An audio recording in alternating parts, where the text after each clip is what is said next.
Another session of News Tonight. Once again, my name is Patricia Lokoma Mpango. And into the news, President Yoweri Kaguta Museveni has commended farmers in Greater Masaka sub-region for taking up wealth creation at both large and small-scale levels, hailing the move as one which will drive Uganda's economy. St. James Secondary School playground in Chotera district has been painted yellow as the area hosted the Friday NRM campaign rally.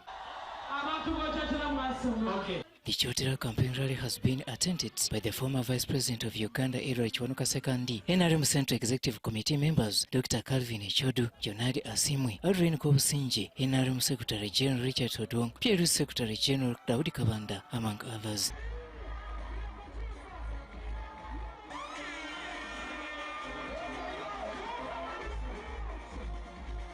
Luno oluguudo babadde bano abatubeera obubi nga balwogerako tumukubire His Excellency omuziro ogw'amaanyi oluguudo lwaffe Masaka Chotera Mutukula Road lukolebwako. The Speaker of Parliament was flanked by a section of leaders who included Ministers Baramba Rugahara and Hanifa Kabuya. And I want to sympathize with you people of Chotera. In the last 5 years, we did not have an NRM member of parliament. That's why you find even a mere road, like from Lwengo to Kalisiso, is in a bad state. Chotera is the home district of Minister State for Microfinance and also NRM Vice Chairperson for Buganda, Haruna Chiuneka Solo. Mukama wange era nzikiriza nga ndi wano ewaka nkwebaze olw'okunjagala n'ompa obuvunaanyizibwa obw'enjawulo nange ngateka ettoffaali ku nsi yange Uganda. And we want to thank you for loving our sect member. Era maama abeebaza olw'okunjagala nze Kasolo. People of Chotera, Abantu b'ekyotera mmwe. the president is going to work on the Masaka Chotera Mutukula Road. While in Chotera, President Museveni gave accountability of the past leadership of his government. Nembagamba nti mweyongere okuwagira NRM, mugende maaso n'okuwagira NRM. Mbasi sirese byoya byanswa. Mbamba leetedde bwino ekwata ku byafaayo bya Uganda. Laba abantu bano ba NRM amatafaali ge batadde ku nyumba yaffe Uganda. The NRM presidential candidate is also drawing the map of Uganda's future, where he says NRM is still the better driver to the country's economic transformation. Chotera Kalisizo Masaka tuli mu kuluddamu kati.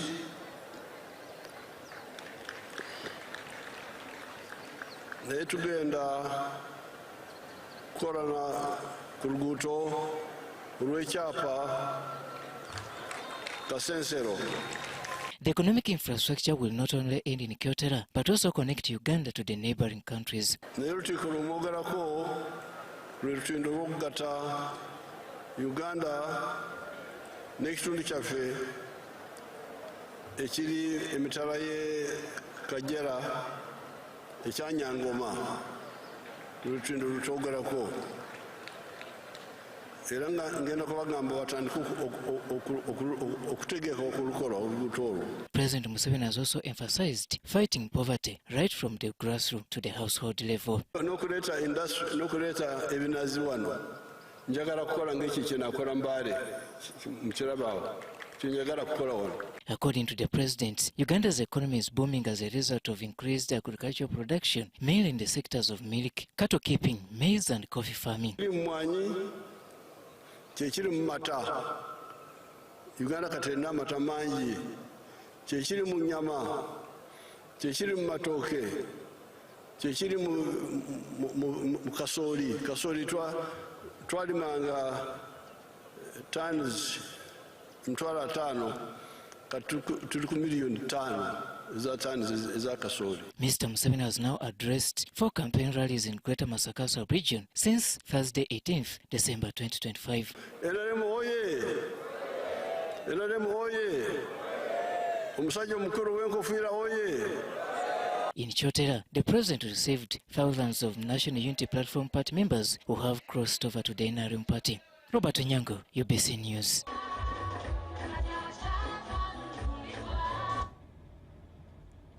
The Interreligious Council of Uganda has criticized acts of violence I beg your pardon, occurring in the country surrounding the ongoing campaigns.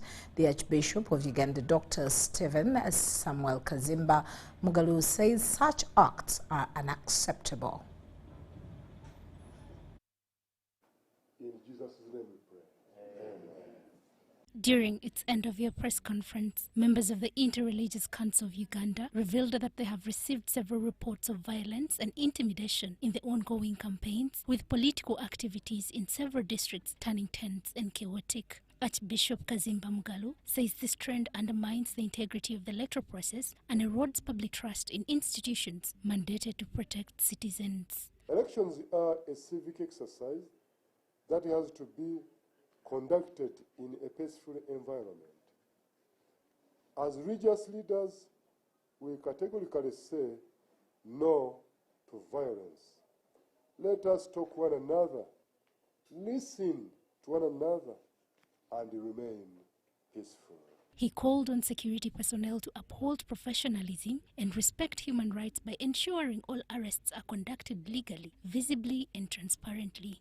We have received saddening reports of arbitrary arrests, abductions, and detention without communication to family or legal counsel, which has caused anxiety and public anger.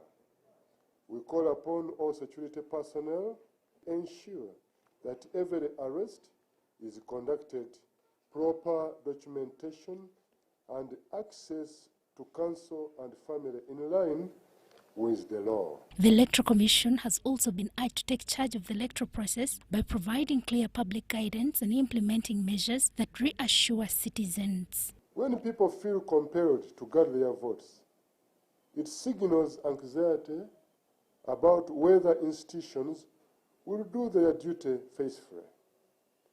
To the Electoral Commission, implement measures that reassure citizens through openness, consistency, and accountability at every stage of the process. The Council urged all leaders to place economic justice at the heart of every decision. We appeal for compensation systems that are transparent, timely, and just, as we recommend the establishment of a salary review commission to guide regular, evidence-based reviews of remuneration so that workers are treated with dignity. The Interreligious Council of Uganda also reports to have developed a digital civic education voter handbook for religious leaders to guide congregations and communities on civic responsibility and voter participation ahead of the 2026 general elections. Pauline Ongoyet for UBC. The Uganda People's Defence Forces Special Forces Command, alongside the Air Force and Uganda Police Force, have conducted a series of community outreach activities in Entebbe and its surrounding areas to commemorate the 45th Tarehe Sita anniversary. The activities included sanitation exercises and free medical services provided to local communities in the areas of Kigungu, Kasenyi, Kitoro Town, Entebbe Central Market, and Abaita Ababiri. The SFC Director of Political Commissariat, Kano Moses Musinguzi, said that the activities were aimed at giving back to the community, strengthening the strategic bond between civilians and the armed forces, and honoring the sacrifices of freedom fighters. Similarly, UPDF Engineering Brigade has constructed 2 staff housing units at Rene Health Center too.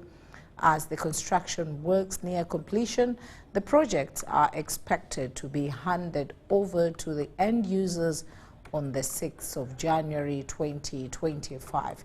In a similar development, the African Union Support and Stabilization Mission in Somalia has awarded African Union medals to troops of the Uganda People's Defense Forces Battle Group 42 in recognition of their service and performance as the unit completed its tour of duty in Somalia.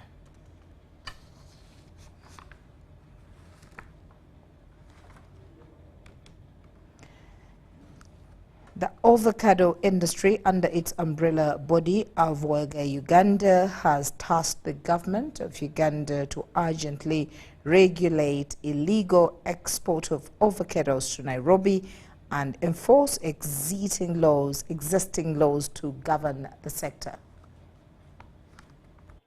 Yeah, we have virgin macadamia. The meeting attended by avocado farmers, exporters and representatives from key government MDAs sought to address challenges that continue to slow down growth in Uganda's avocado sector, despite its rapid expansion in production, exports, and avocado oil processing products. It was noted that, although the sector shows strong potential, it remains exposed to systemic risks, such as immature harvesting and informal cross-border trade. Want us to discuss freely, learn from each other, but also resolve what has been pending to ensure that the agro-processing, value addition and export in this sector does well. Avocado farmers, producers and exporters expressed concern over neighboring Kenya are choosing traders of flooding Uganda during Kenya's off-season.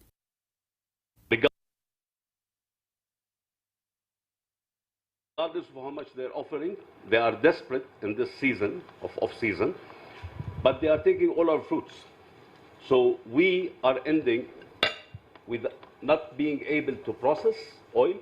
We are ending not being. Whoever they are working with, they're able to reach even the grassroots. They tell farmers, just pick everything you have and bring. Avoga Uganda is now urging government and relevant agencies to establish clear laws, regulations, and standards, including declaring avocado as a controlled harvest and export crop to protect farmers and stabilize the avocado industry. We also need to look at the value chain. How do we come up with collection centers? And those collection centers should also have regulators that are mature enough. We want this sector to be regulated, and the people to do it are all here. The first Deputy Prime Minister, Right Honourable Rebecca Ali-Twala Kadaga, has distributed 185 goats to farmer groups in Kamuli, Buyende, Luka and Kaliro districts. The goats are from Kasorwe Stock Farm and the Nagrik were given to farmers as an initiative to reduce reliance on sugarcane and to fight poverty in the region. At least 185 goats, 150 pigs and 20 bulls have been given to 80 local farmers groups in Busoga region by the first Deputy Prime Minister Rebecca Kadaga through Uganda First. The goats that were given to farmers in an initiative to reduce reliance on sugarcanes and to fight poverty in the region were from Kasore Stock Farm and Anagrik. The first Deputy Prime Minister was represented by the President of Uganda First, Johnson Isingoma. He advised the beneficiaries not to sell the goats, but use them for the intended purpose.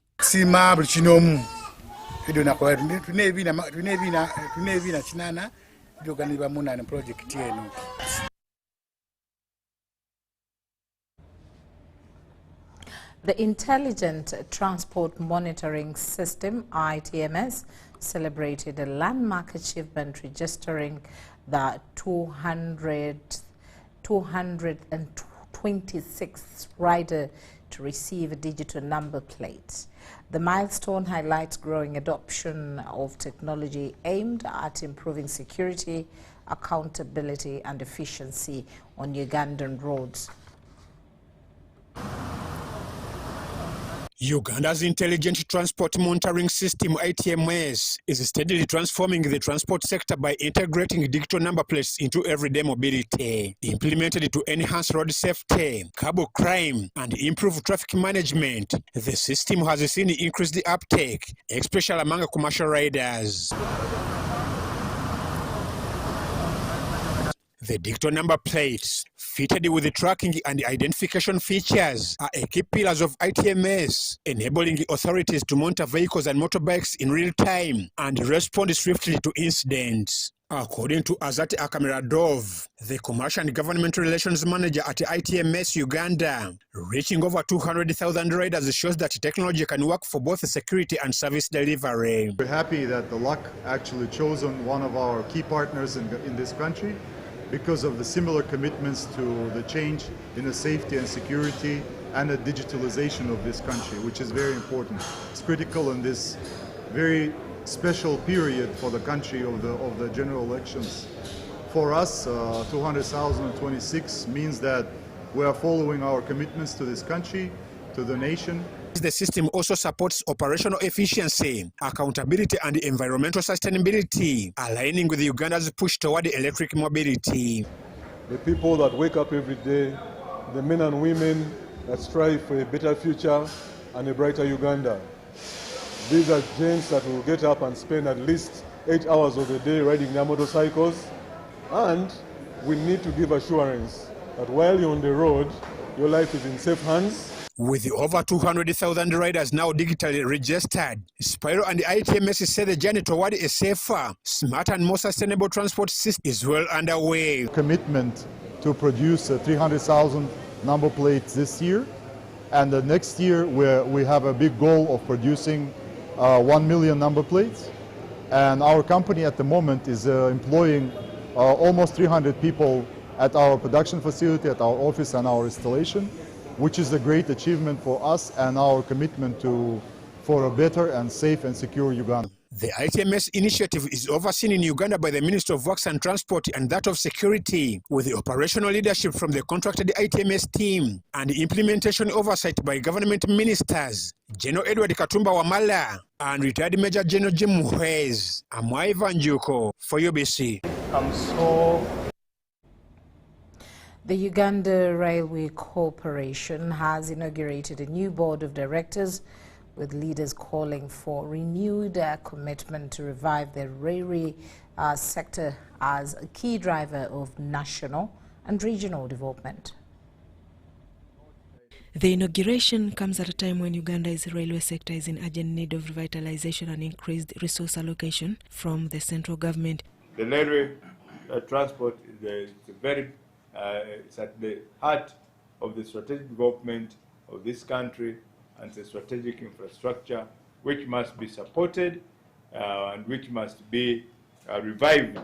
We made mistakes, yes, by privatizing the line, the railway, and it was run down. We learned the bitter lesson. The incoming board, chaired by veteran politician and entrepreneur Daudi Migereko, has been tasked with enhancing performance of the railway transport and elevating it to international standards. Currently, Uganda is rehabilitating and improving the existing meter gauge railway while also mobilizing resources to upgrade to an electric standard gauge railway. We have made a good start in terms of attracting investment into the sector, and rehabilitation work is ongoing. Acquisition of equipment, locomotives and engine is ongoing. So when I say we need to set ourselves in a position where we can be in a position to take over both import and export business, it's on account of knowing what is on the ground as we speak. As the new board members took their oath of service, the Minister of Works and Transport, General Katumba Wamala, underscored the importance of Uganda capitalizing on its strategic location as a regional transport hub. That we are a regional hub, we are the dispatch point of logistics in the region. I normally tell the developers that while my friends, for example, down south are constructing 10 kilometers, I need to construct 50. Because I construct 50 kilometers of road to serve our country and to serve the neighbors.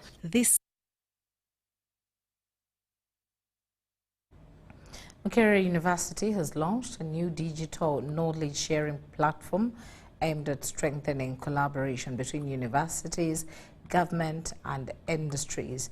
The initiative is expected to improve the dissemination of research findings and support Uganda's innovation and economic development agenda. The platform will foster collaboration among universities, government institutions and industries, ensuring that research findings move beyond academia to inform policy and drive innovation. Speaking at the launch, Professor Sarah Salid, the Deputy Vice-Chancellor in charge of academic affairs at Makerere University, described the platform as a critical step towards strengthening Uganda's research and innovation ecosystem through evidence-based engagement for inclusive development. So the researchers in this project saw the need to actually bridge the ecosystem of research, education and outreach and work with communities to see how this can be taken forward. Out of this research, they have developed a platform which we are launching today, and the platform is called the Knowledge Sharing Platform. It's different from institutional repositories in that for it it's more accessible to people who are not part and parcel of those institutions. Presenting findings from a study titled Developing an Integrative System for Translating Research into Innovation and Economic Development, the principal investigator, Dr. Peter Babyenda, noted that a lot of university research remains on paper and rarely reaches the communities it is intended to serve. It is true research is being done, a number of innovations, but a few of them impact communities. Most of them remain either in the publication house, journals, or they are there in the library without being utilized. So we have developed a platform, which we are calling a knowledge sharing platform, that will only be enabling people to share the key findings, the outcome. I did this study, now I'm doing this business here. The event brought together representatives from all public universities in Uganda with the aim of bridging research education and community outreach to support innovation and economic development. These are farms that are every day having challenges. With challenges, the universities have a responsibility to identify solutions to the challenges and communicating those solutions to the farms. The project is funded by the Government of Uganda through the Makerere University Research and Innovation Fund, implemented by the Makerere University College of Business and Management Sciences. So this project is about creating a platform, a digital platform where researchers, educationists and different innovators can be able to upload and disseminate their findings, the lessons and the projects they have implemented for the rest of Ugandans who are doing similar activities, or even the rest of the world to learn. Saddam Mubale, UBC News, Kampala. The Minister for Energy and Mineral Development, Dr. Rose Nankabirwa, has called on Ugandans living in the diaspora to abandon negative narratives and instead embrace constructive engagement and promote national development and projects for Uganda's achievements globally. Speaking at the two-day Ministry of Foreign Affairs Diaspora Convention, Minister Nankabirwa emphasized that diaspora plays a critical role in shaping Uganda's international image. She urged them to demonstrate meaningful patriotism by contributing ideas, skills and investments that support the country's progress. They look at you and they suspect you that you belong to government, and they can even do harm on you. Pick the confidence, gather yourselves, know yourselves. If you are 1, 2, 3, 4, 5, 10, confront them and say you the government is because some of them we are paying them, but when they go there they pretend. Then some of them change names. Do you know? They change names and then here at home they report that so and so is lost. Government Yamuam. I know where they are in Canada. I have the list. I have the list. I just want permission from the president to display the list. I know how much they were paying and who was receiving the money, and I have some receipts where people pay money to be helped to go out as asylants. And when they go, they change their names, and then back at home, but then you go to make government look bad. Pick the courage. Anyway, let's work on the economy of the country so that you come back and enjoy. Yeah. Nankaba reaffirmed government's commitment to growing Uganda's economy through strategic investments in energy, oil, gas and mineral development, noting that access to reliable and affordable power remains a key driver of industrialization and value addition. Meanwhile, Permanent Secretary, Minister of Foreign Affairs, Vincent Bagire Waiswa, called on Ugandans in the diaspora to remain actively engaged in national development through partnerships and coordinated efforts. Exporting processed foods, industrial materials, pharmaceuticals, tourism experiences, digital services, creative content, and knowledge-based products, firmly embedded in global value chains and competitive in high-income markets. He commended diaspora associations across the world for fostering unity, collaboration, and skills transfer. Robert Katamba and Postion Tairi reporting for UBC News in Kampala.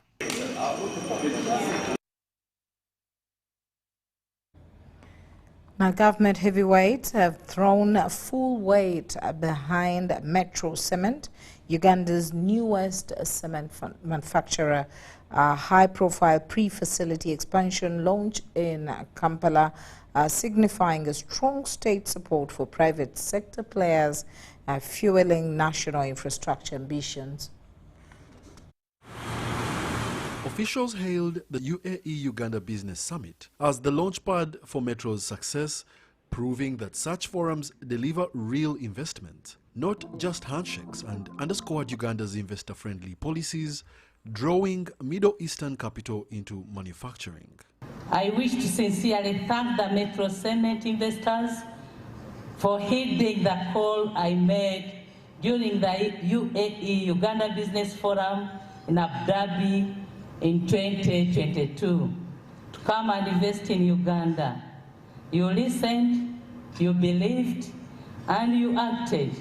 For that, Uganda is very grateful. And it's the reason why since September this year, UAE for the first time in history has become Uganda's #1 market destination for our exports.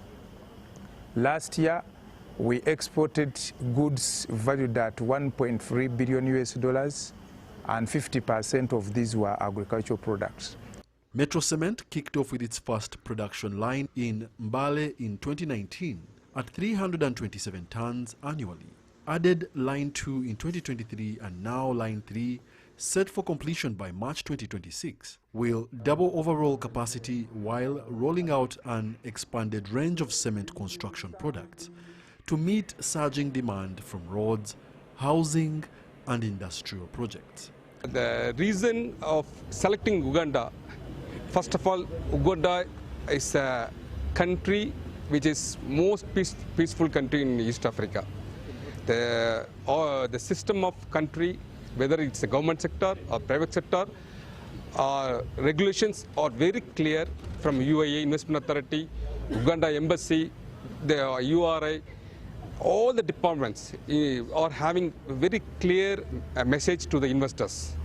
The expansion aligns with government goals to partner with firms like Metro to realize trillion shillings infrastructure pipelines, creating jobs and local supply chains as the country races toward Vision 2040's $500 billion economy. And I'm very happy, really, with the scale of investment you've done in a very short period of time. I think it's how many years?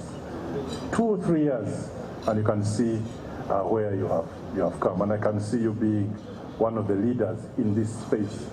Yet critical bottlenecks persist.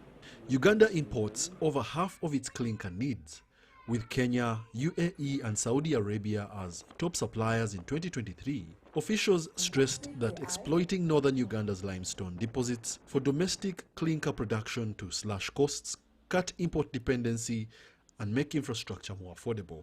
Alhamdulillah, by the grace of Almighty, we were able to cross all hurdles in this point with the support of all the government authorities and our team who have put in all the hard work. Metro's growth spotlights the cement sector's pivot from import reliance to self-sufficiency. But stakeholders warn that without accelerated raw material development, ambitious road, rail and housing targets risk escalating expenses and delays. Wadulo Arnold Mark for UBC News in Kampala.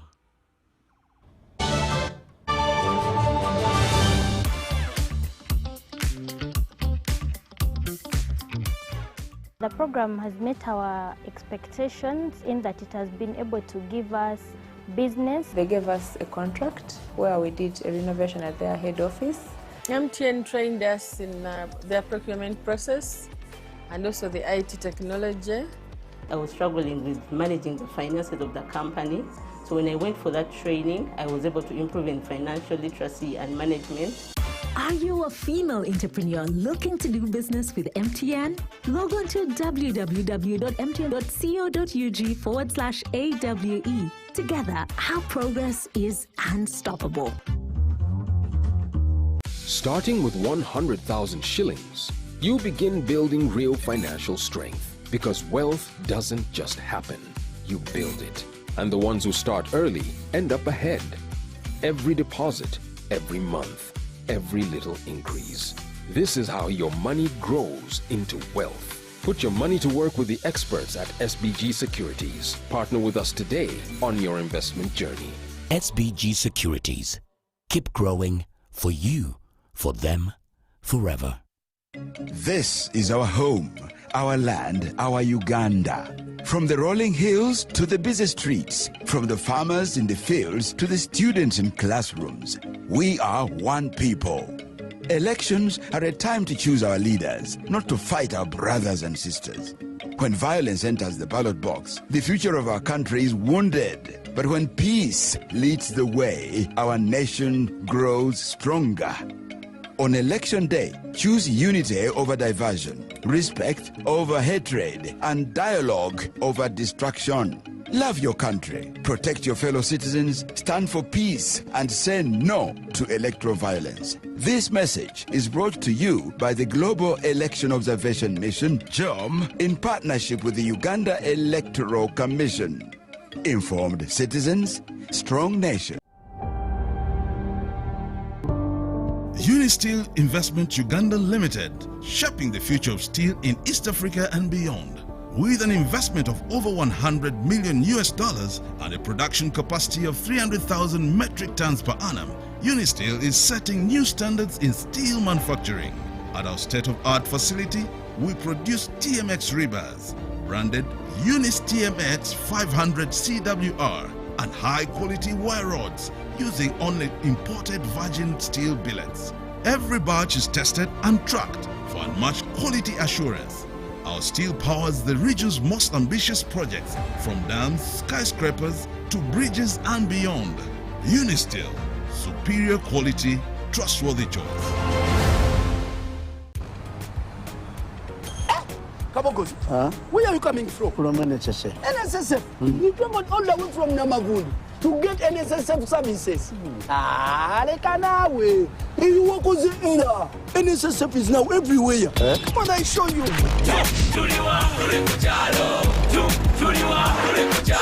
Yakabande pakabanda. You can register for NSSF. I'll contribute to your Simate life. Never deep down in the Barara. Make NSSF payments. No wahala okubekalangala. NSSF sure is not far. But tomorrow kuhika gochido. Enjoy NSSF from where you are. Access NSSF services right where you live. With over 20,000 quick teller agents across Uganda, now you can conveniently register yourself, make NSSF payments, and contributions to your Smart Life account to Ubira.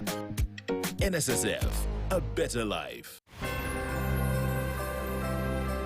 This season, Pearl Bank brings the magic a little closer with Purpose Santa, spreading joy across our branches. Genuine laughter, warm interactions, and shared moments that remind us our purpose is rooted in the people we serve. From surprises to smiles, these are the moments we'll forever cherish.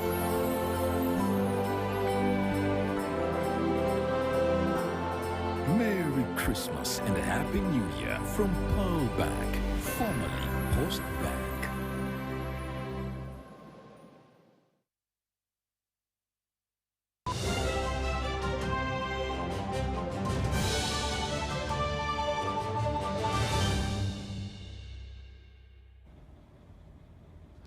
And into our next segment, human rights advocates and security experts have agreed to work together to end abuse and violence against key population.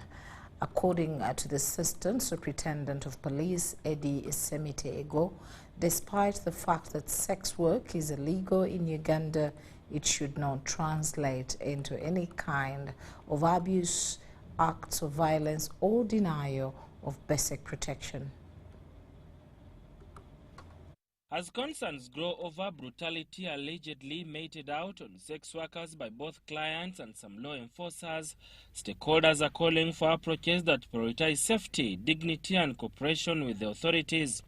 Despite operating outside the law, sex workers say they are also Ugandans entitled to safety and protection, irrespective of their status. In Uganda, sex workers face systematic violence, criminalization and marginalization. The criminalization we've been talking about all along.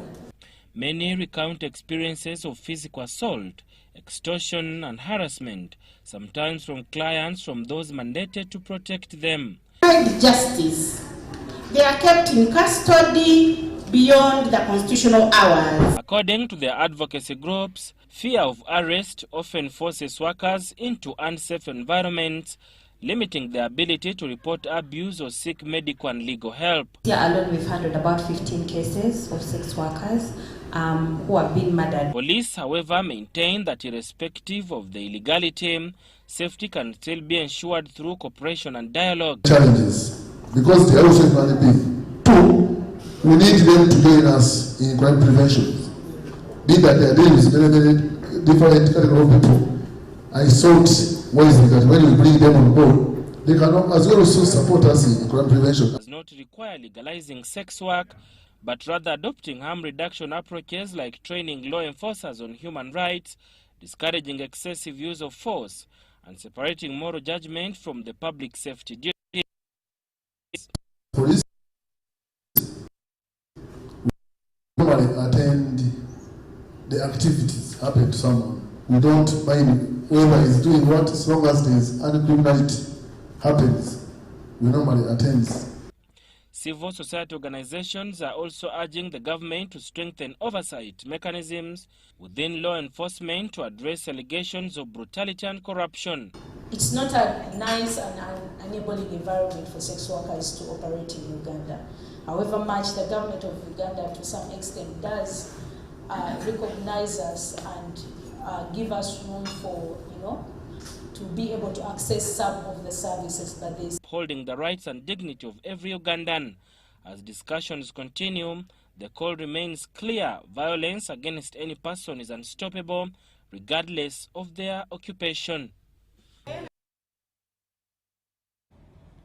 Court of Appeal justices have been trained on how to handle electoral petitions, while magistrates and registrars have also been trained on how they can dispense justice to litigants. The training was organized by the judiciary through the Judiciary Training Institute in Kampala, which was officiated by the Chief Justice Alfonso Wenyidolo. As the judiciary waits to handle electoral petitions that may arise from the coming elections, judicial officials have undergone a training to prepare them for electoral cases. While officiating the training of Court of Appeal Justices, Chief Justice Alfonso Winyedolo urged Court of Appeal Justices to apply electoral law in handling electoral matters that are likely to come out of the coming elections. As the BBC, long before the computer, they're now leaving the stage for you. Once the one moves faster than you, you will no longer be relevant. Please strive not to be relevant. Chief Justice Dolo also called upon judicial officials to aim at reducing on-case backlog. The judiciary establishments of committees, the judiciary designation of high court circuits, magistrates' courts, magisterial areas, and magistrates' courts instruments. The Principal Lady Justice Jenna Bodo welcomed the training. The unwavering commitment to steer the judiciary's transformation agenda. Under your guidance, numerous initiatives from digital reforms to expansion of court infrastructure to promoting alternative dispute resolution and enhancing judicial wellness.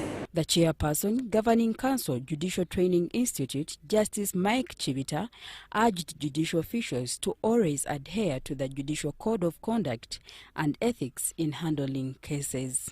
Our responsibility is to provide policy direction, ensure relevance of training programs, and uphold standards of professionalism across the judiciary. Justice Andrew Kauka, the Executive Director, GTI, emphasized the importance of such continuous training, saying it's vital for the judiciary to stay updated and effective. In the short time in the office, today, my Lord CJA, you saw, you have 95% of the High Court judges in attendance of the training that we only got instructions last week to put together. The Education Commission has commemorated the World AIDS Day. This comes as the world all over continues to remember the day every year on 1st of December. The Commission celebrated the day by remembering some of its own staff that have lived positively with the disease and are well cared for by the Commission. I volunteered to be talking to people so that they come out of stigma, because I've been living in that world. So now I'm here to talk to you about my story so that other people can take a leaf from me. How long have you lived healthy with that? I suspect to have contracted the disease in 1992, but I didn't know about it until 2005 when I tested and it was positive. New infections, more women are getting infected compared to the men.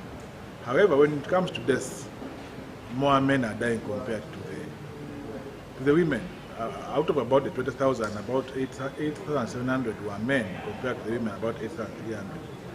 And this is mainly attributed to the poor health behaviors of the men, in that they always take long to go and get services for HIV. And once delayed to get HIV services, even the response of the treatment might not be very, very much effective. That's why the men end up dying compared to the women. So we encourage men to always go out for a test, find time and go and have an HIV test. And that's when you can be informed if you're living positively, you can be supported so that you can begin your treatment on time. That helps to prevent one from getting infected. What we have right now as a country is we've got what we call the PrEP, of the exposure prophylaxis. Here, we are The National Drug Authority, in collaboration with Uganda Police Force, has arrested 3 suspects accused of impersonating NDA inspectors and defrauding drug outlets operators across the country. The gunmen have been arrested by the National Drug Authority, NDA, working closely with police. NDA spokesperson Abiance Ramirez says they have been targeting drug outlets, falsely presenting themselves as NDA inspectors. Don Biakatonda, the Executive Director of an NGO called Health and Legal Ethics, Kizito Raymond, Nabimba, and Faizo Kutesa, who has been claiming to be Dr. Dennis. The three are notorious conmen who have been targeting drug outlets, claiming to be inspectors of National Drug Authority and extorting money from their victims by selling fake licenses. Doni Byakatonda. This gentleman has for quite long, almost over 4 years now, been appearing into our complaints registers that he came to a certain facility, a certain drug outlet, a certain drug shop, and perhaps forced people and picked money from them. I'm here to testify that there are people who are trying to spoil the name of NDA. They are calling themselves NDA, Kutesa Faizo, there is Kizito. They have private cars, they come to your place, they make you fear, they want to inspect your place, they make you fake licenses, they have fake approvals. I myself am a victim. Mr. Lwamiri told UBC that the two are facing criminal charges. And extracting money, claiming to be selling them licenses and charging them millions of shillings for inspection fees of their new drug outlets. I sold off my place, my drug shop. At first, they took 400, blocking. Kumbe they are the ones who brought the girl. They came for more 600 to help me get the license of that place. Then they came for 100. That is almost $1 million wasted. The three are now being charged into Kanyanya Magistrates Court, where they are being charged the two cases of impersonation and obtaining money by false pretense. NDA has reiterated that it does not conduct its mandate through brokers and strongly wants the public that selling or buying approval letters for drug outlets is illegal. Irene Faith Nantongo, Joseph Muyingo, UBC News. And in the area of emissions, Uganda's greenhouse gas emissions are rising at an alarming rate, with new findings pointing to deforestation as the main driver. The survey, conducted by environmental experts under the Environment Management and Livelihood Initiative, shows that emissions have nearly quadrupled over the last 8 years, raising concerns about the country's ability to meet its climate targets. Environmental Management and Livelihood Initiative show that Uganda's emissions rose sharply from 37 million tons in 2015 to 134 million tons by 2023, largely due to widespread deforestation. Our rate of emissions are actually increasing and significant at 12%, but the rate of removals of these emissions by the forests from the atmosphere is still low at 5%. Forests, which act as vital carbon sinks, are rapidly disappearing, especially on private and customary land, significantly reducing the country's ability to absorb carbon dioxide. It means that we have expanded the space for forests to absorb more carbon. If our forests are increasing, then that means it is good news for reducing what? For reducing the carbon. To address this trend, experts propose long-term mitigation measures targeting 2040, including the use of remote sensing technology to monitor forest cover and emissions in real time. They also call for centralized data systems and expanded tree planting, agroforestry, and conservation incentives to restore forest cover and strengthen climate resilience. We need to move down to a farmer such that we can trace emissions when a farmer cuts his plantations or harvests his plantation, but also we need to trace emissions which a farmer is able to sink or remove from the atmosphere when he plants his plantation down in the village. The report attributes forest loss to agricultural expansion, charcoal production, settlement growth, and unregulated land use.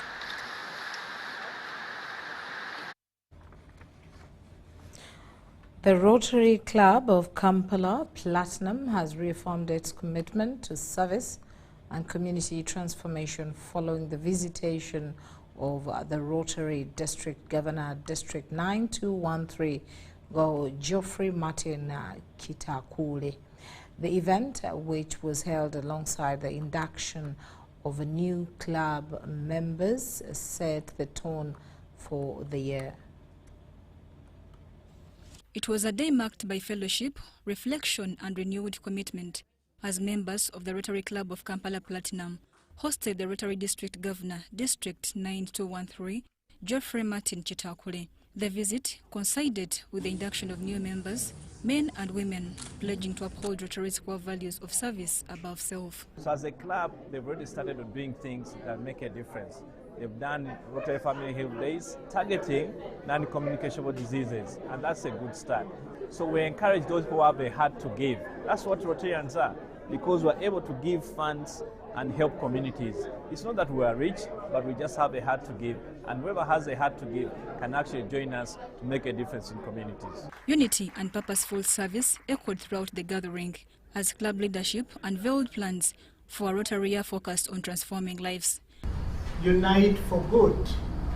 So humanity is created in such a way that goodness is part of us. And goodness is part of you, and goodness is part of Rotary. And that is why the mantra is service above self. We must be seen to identify the challenges of humanity from different parts and be able to fix them. That's our calling.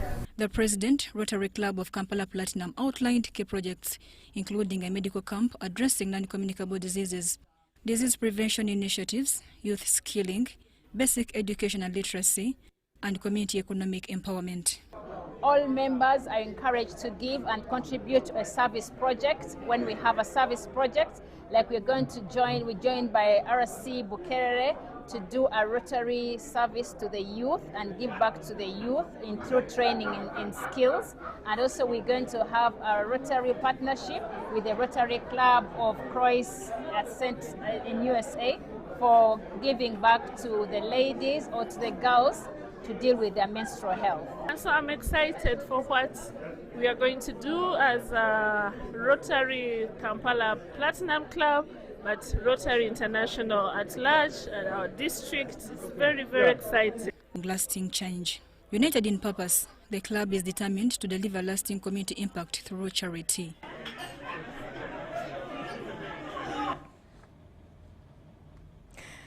The Lions Club of Chengera is strengthening efforts to empower the girl child through menstrual hygiene awareness, equipping school-going girls with practical skills in making reusable sanitary pads.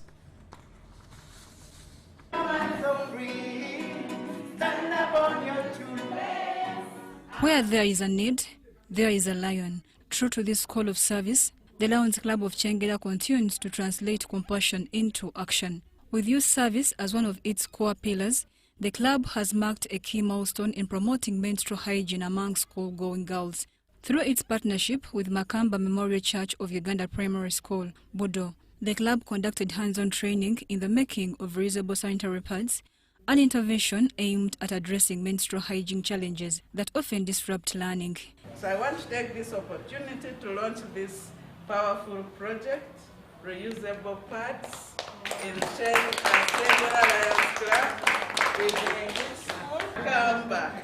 The initiative seeks to reduce absenteeism, safeguard health, boost confidence and promote environmental conservation through reusable materials, fewer missed lessons, greater dignity and less waste.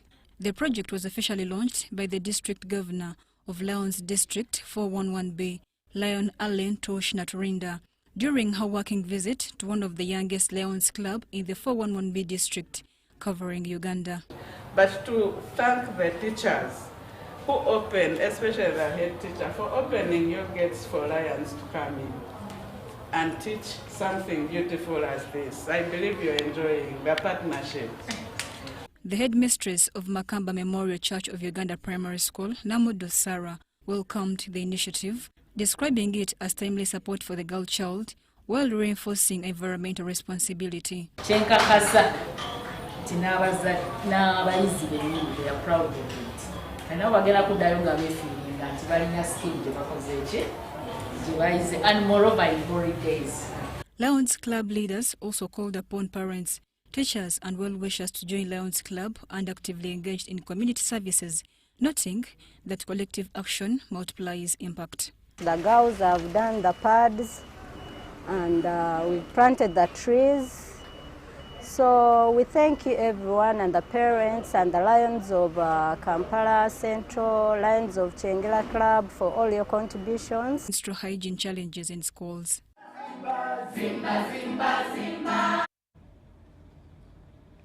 The Sheng-Sheng-Ji Church of Jesus has organized a free medical camp in Kampala, offering essential healthcare services to the local community, as we hear more in this report. During the camp, residents received general health checkups, screenings for common diseases, and consultations with qualified medical professionals. We always give back to the community every year through different districts, according to the word that we receive from the chairman about taking care of our bodies as well as our spirits. So, Sheng-Sheng-Ji Church of Jesus, we not only take care of our bodies, but also spiritually through the word. The church also provided health education, raising awareness about preventive care, hygiene, and nutrition. Today we have this event because our chairman, the leader of our church who is in Korea right now, Chairman Man-hee Lee, he always says that we have to become a light and salt of the world, give back to the community. Instead of just only growing in numbers, now that we have many people with different talents, different skills, we want to make sure that the community is also served. And it is kind of late. We started a little bit late this year, but serve the community. Volunteers from the church, along with medical staff, worked together to ensure the camp ran smoothly and that attendees received proper guidance. Yeah, we were expecting to see lots of people with sight problems. There's a lot of malaria in the community. We expect to see a lot of them. There are also lots of non-communicable diseases like back pain, and forgive my biasness because that's my area. Yeah, we have people with joint diseases. Yeah, they're out there. It's very important because for every disease like you hear, if you detect the disease early, it will have not destroyed, for lack of a better word, it will not have gone to the stages that cannot be managed.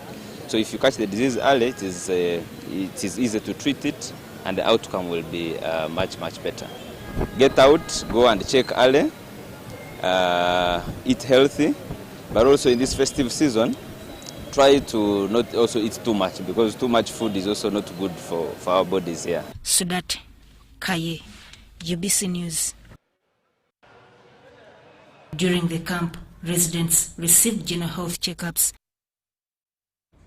Thank you, Sudat. Now looking at season trends, as the festive season kicks into high gear, the annual exodus from the city has begun. Thousands are braving long journeys and skyrocketing transport fares to reach their villages, as we hear more in this report. While many battle the chaos of the bus parks, others are checking in for some much-needed relaxation. Joyce Batamuliza, a hospitality expert at Kabira Country Club in Bukoto, says the perks of a hotel holiday go far beyond just a comfortable bed. When it comes to Christmas, we have a variety of activities. We talk about the live music, live band, which is really nice. So we shall talk about the face painting for the kids. We shall talk about the cocktails that we offer that comes along with your meal. When it comes to our meal, we shall talk about the starters. We talk about the main course. We talk about the dessert. We shall have bouncing castles. We shall have winning boxes.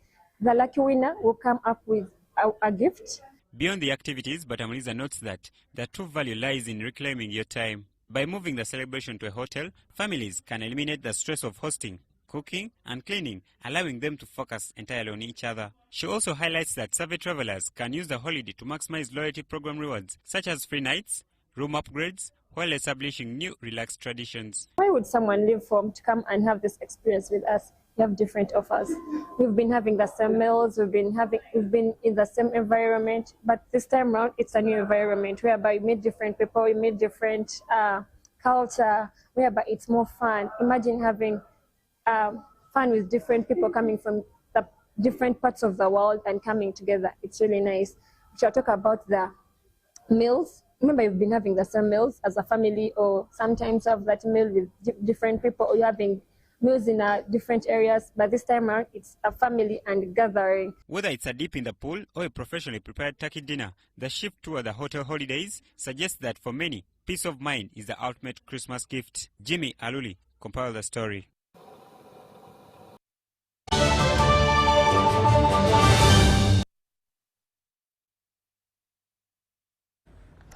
Over to Hoima Stadium in exactly 5 days. A historical occasion is going to happen in Bunyoro region with the official opening of the Hoima City Stadium by President Yoweri Museveni.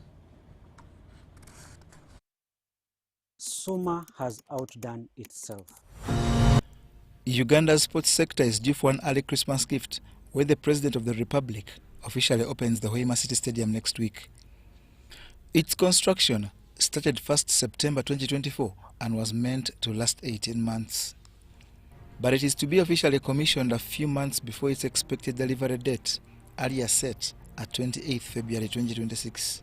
I know many years past, there's been a lot of loose talks that government doesn't value sports. But from the looks of events today, government of Uganda, National Council of Sports, the Ministry of Education and Sports is being congratulated from all corners because of the big achievement and stride. It's exciting that a project we launched on 7th June 2024 will be commissioned next week on 24th by His Excellency the President, Yoweri Kaguta Museveni, 5 months ahead of the planned completion period. The stadium is a rare spectacle in Uganda that will accommodate a 20,000-seater stadium, constructed by Turkish firm Suma. So it is exciting for me as the General Secretary and the client of the project on behalf of government. When we signed that contract with the Suma, a Turkish company, people had questions because many government projects have not been completed on time, but there have also been quality issues raised. But this one, you look at cost, time, and quality, there's value for money. And I want to welcome all Ugandans from all walks of life to come and welcome His Excellency the President and the First Lady and Minister of Education and Sports to the official commissioning of this facility in Hoima on 24th December as part of our Christmas gift for 2025 by government. It's built on 16.8 hectares and has 839 parking lots, 1 presidential suite, 59 sanitary units including 13 for people with disability, 4 dressing rooms and a 50-seater press conference room. We shall be having other supportive auxiliary training facilities at Hoima Boma Ground, Satitowini, Masindi City, among others. We have all this already planned, and in the next 6 months we would also be commissioning all those training facilities because government of Uganda has provided the money already. For construction, a total number of 1,067 people were used, with 732 of these Ugandan. This Hoima City Stadium is designated for the 2027 Africa Cup of Nations that Uganda co-hosts with Kenya and Tanzania. Indeed, a state of the art. Now, with Chess, Uganda Chess Federation, President Andrew Bakiza has vowed to steer the federation forward with maintenance of gains and targeting a way better. This was during the official reception of instruments of power at Katikati restaurant in Kampala.